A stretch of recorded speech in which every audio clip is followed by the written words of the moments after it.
చట్టపరమైనటువంటి న్యాయం జరగాలనేటువంటిదే మేమందరం అనుకునేది.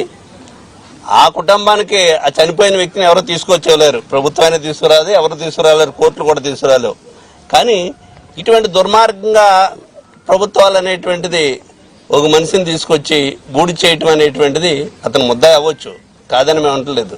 ఆ ముద్దాయిని బూడి చేసినటువంటి విధానానికి మేము వ్యతిరేకమైనటువంటిది మాత్రమే చెప్పదలుచుకుని ఆ కుటుంబాన్ని ఆదుకోవడానికి వచ్చాను తప్పితే అంతకు మించినటువంటి ఏ ఉద్దేశం లేదు. దీంట్లో ఒక నాగరాజు అన్నటువంటి సీఏని మాత్రం ముద్దాయిని చేసేటువంటి పరిస్థితి చేస్తున్నారు వీళ్ళందరూని.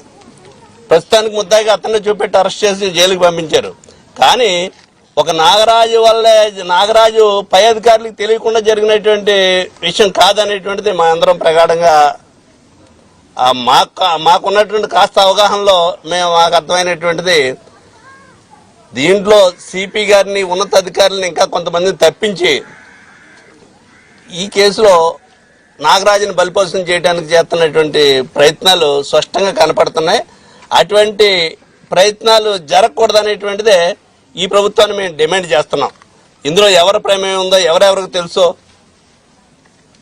సిట్ అనేటువంటిది వేశారు. దానికి ముందు టాస్క్ ఫోర్స్ అనేటువంటి ఉంది. ఈ టాస్క్ ఫోర్స్ ని పంపించింది ఎవరో, అతను నాగరాజుని ఈ ముద్దాన్ని తీసుకొచ్చింది ఎవరో, చంపేసింది ఎవరో అన్ని పై అధికారులకి ఎవరికే తెలియకుండా ఒక్క నాగరాజు వల్ల, సీఏ వల్ల జరిగిపోయింది అనేటువంటిది మాత్రం చాలా తప్పు.